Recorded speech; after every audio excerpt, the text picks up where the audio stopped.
All right, in this video we're going to do the first two examples for section 7.4, partial fractions. And the book says in this section we're going to learn to write a rational expression as the sum of two or more simpler rational expressions. For example, this fraction can be written as the sum of two fractions of first-degree denominators. So here again is the original expression. The denominator would just be the factors of this x squared minus x minus 6, the x minus 3 and x plus 2. And then we would need some constants in the numerator that when we combined our denominators and fixed up those numerators, we would get the result of the x plus 7. Each fraction on the right side here of the equation is a partial fraction, and together they make up the partial fraction decomposition of the left side. Now, some steps to follow when doing one of these decompositions.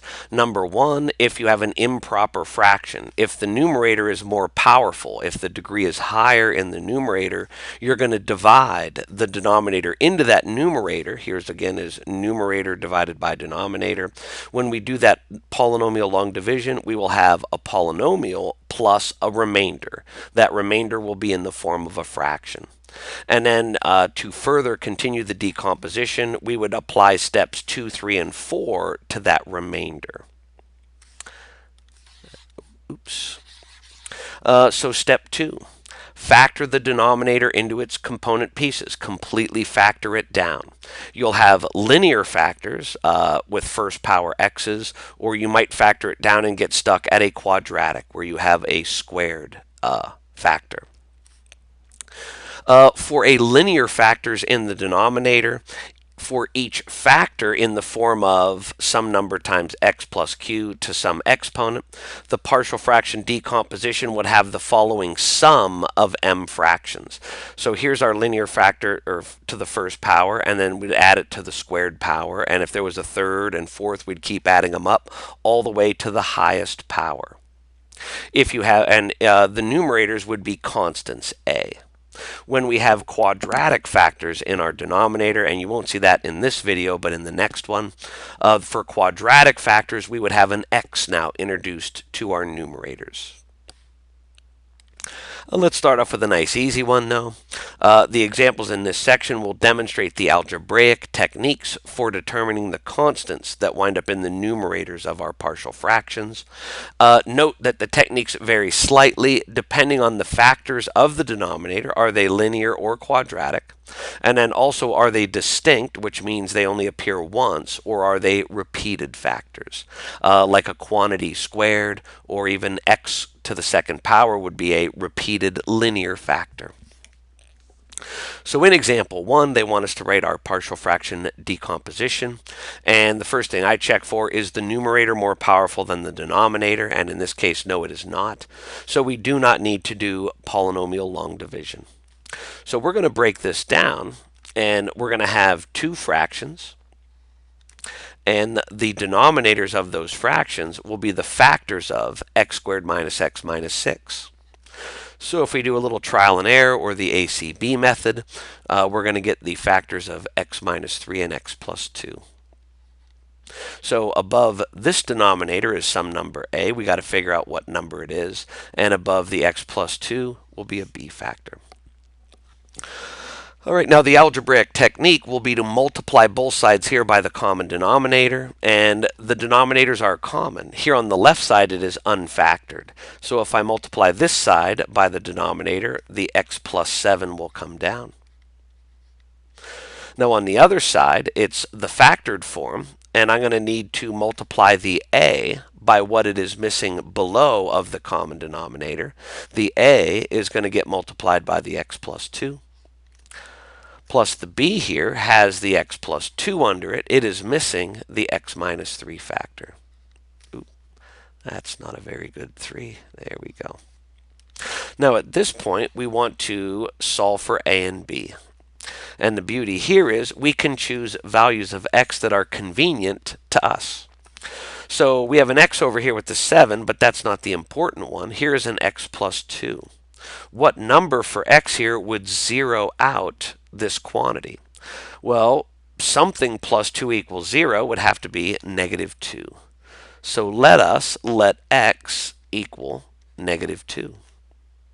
So here on the left side, if this x is negative 2, negative 2 plus 7 is 5, equals, this will be a times 0, and that's why we chose negative 2 to zero this term out.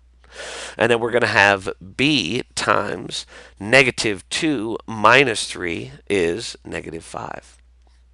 So if we divide both sides by a negative 5, we're going to get b as negative 1. I'm going to sneak up here and write b as negative 1 so I can erase some of this space down here. All right. So x is negative 2 was convenient to eliminate a. What about over here? What minus 3 would equal 0? Well, that's 3. So we're going to let x equal 3. So when x is 3, 3 plus 7 becomes a 10, equals a times 3 plus 2 is 5. And then our b value will 0 out. So 5a equals 10, divide, and you get a is 2. A equals 2. If you're putting this into the WebAssign for the homework, this is what they would want you to write in the answer box. We're going to replace that a with a 2 over x minus 3 plus, or I guess we could write minus 1 over x plus 2. All right, so there was a nice easy one. And then here's one for you to try.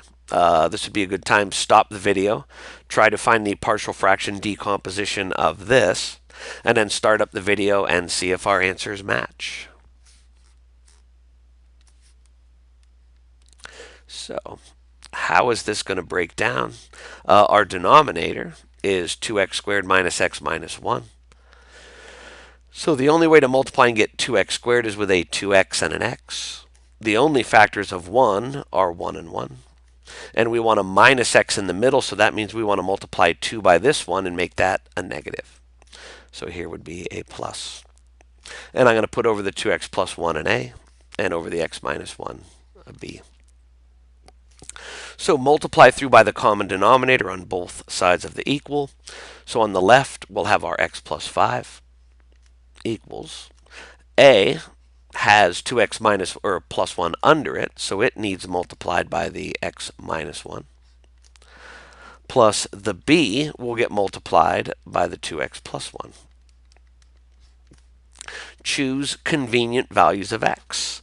If we let x equal 1, this will be 1 plus 5, that's a 6. 1 will zero out the a term. And then over here with b, 2 times 1 is 2, plus 1 is 3, that's equal to 3b. And if we divide by 3, b is equal to 2. For our next convenient value, if we let this term equal 0, set it equal to 0, we would subtract 1 and divide by 2. So let's let x equal negative a half. When we put negative a half in for this x, negative a half plus 5 is 4.5, or 9 halves. And that's equal to a times negative a half minus 1 more is negative 3 halves. And then our b value would be zeroed out. To get a by itself, we could divide by negative 3 halves. And if we divide by negative 3 halves over here, that means we're going to multiply by the reciprocal, negative 2/3. So we can cancel the 2's. 9 divided by 3 is 3, and that would be a negative 3. So a is negative 3. And in the answer box on WebAssign, our answer would look like this.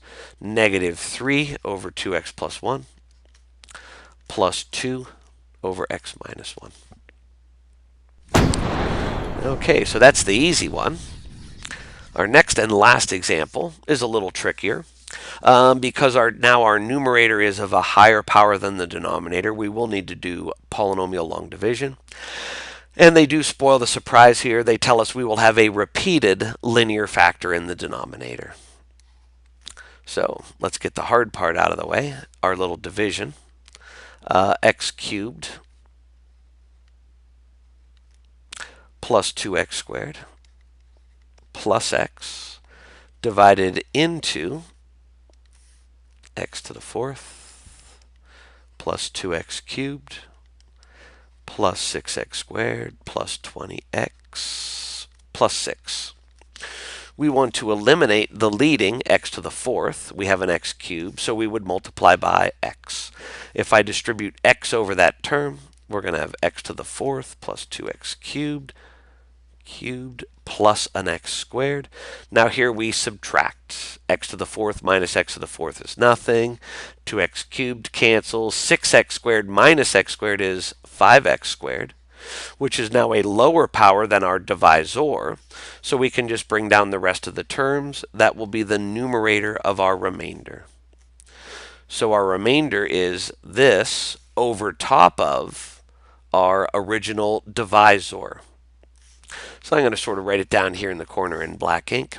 Our answer, our polynomial, is x plus. Our remainder is the 5x squared plus 20x plus 6.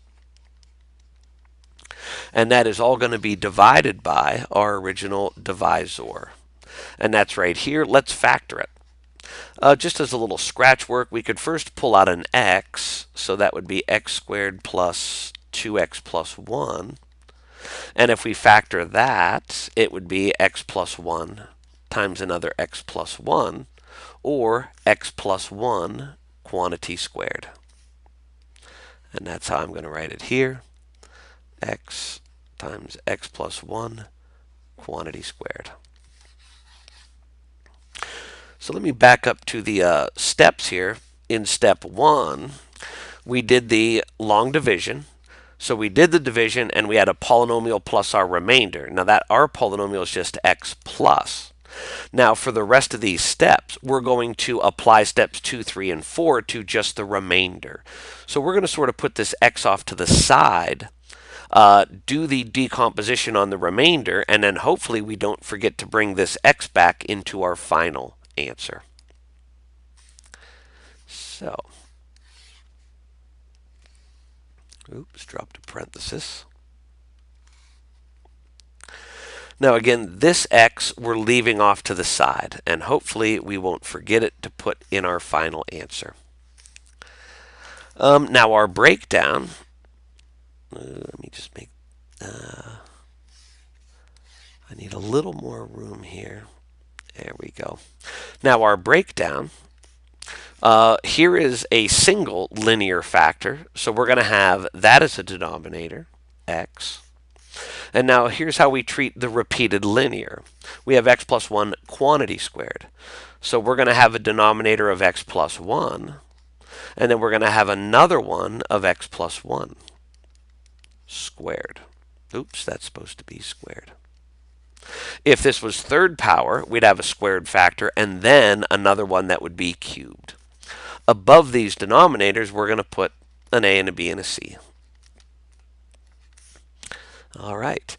If we multiply both sides by this common denominator, on the left side, we will have 5x squared plus 20x plus 6 equals. I should have made that just a little smaller. There we go. Now on the right side, the a has underneath it the x. So it has x, it's missing the x plus 1 quantity squared. Plus b. The b under it is missing the x, and it has one of the x plus 1s, so we're going to need to multiply it by another x plus 1. There we go. And finally, the c value has underneath it the x plus 1 squared. It is only missing the x.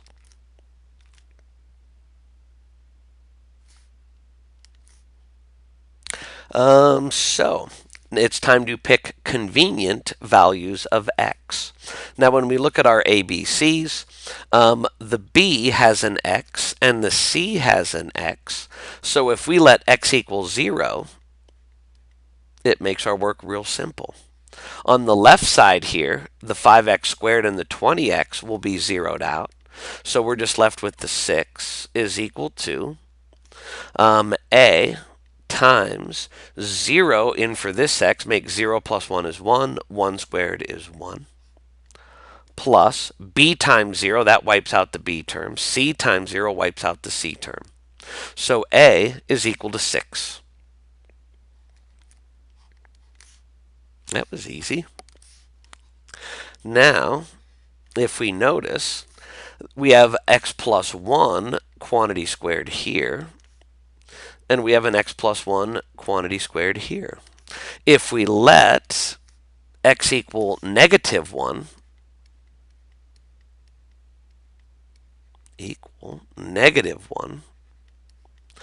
we can wipe out the a and the b terms. We're going to have a little more work here on the left. This would be negative 1 squared would be 1 times 5 is 5. Plus 20 times negative 1 is minus 20. And then plus 6. So that becomes an 11 minus 20, or minus 9,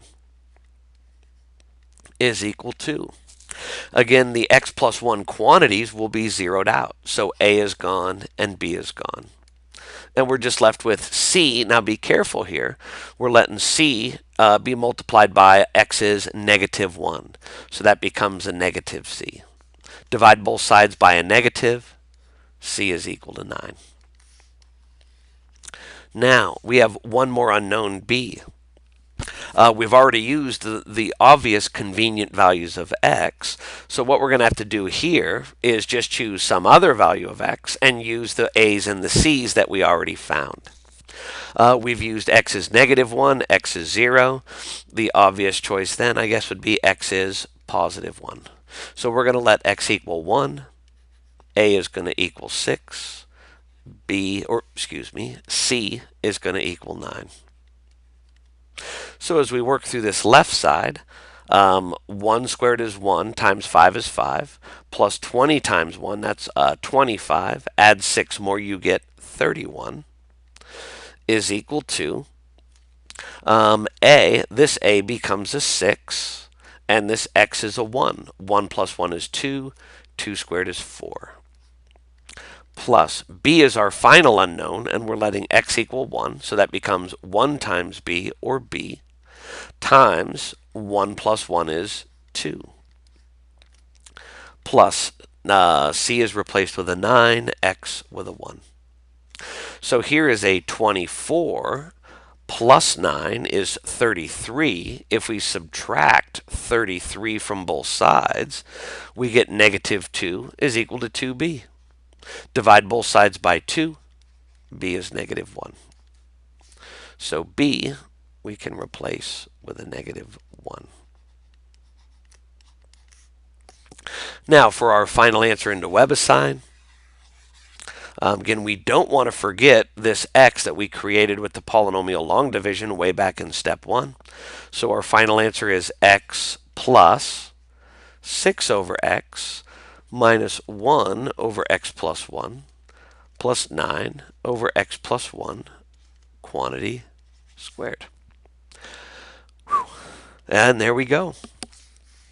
One last problem for you to try on your own. Do this partial fractions breakdown. Notice that the numerator is higher power, so you are going to have to do polynomial long division, and we are missing a power or an exponent up there in the numerator, so make sure you account for that when you're doing your long division. Pause the video, try the problem, see if you got the answer.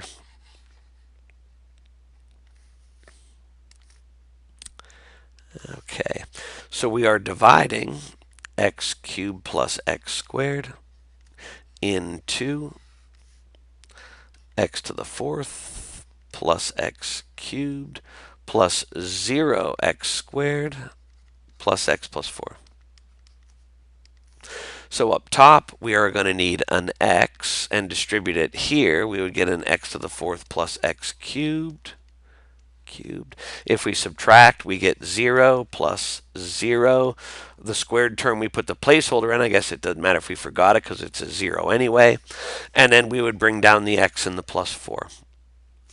So when we do our division, we have x plus, the remainder is x plus 4. And that is over x cubed plus x squared. And actually, let's factor that right now. If we factor that, we could factor out an x squared and have an x plus 1.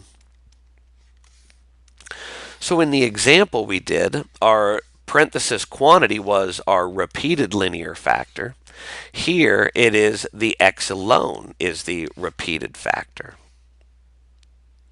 So when we do this breakdown, we're going to have three denominators, three functions, or fractions. Our first will have an x denominator, and then the repeated denominator x squared, and then the parenthesized quantity x plus 1. And up top, we'll give them an a, b, and a c. So, again, we are going to put the lonely x here off to the side, and hopefully we don't forget it in our final answer.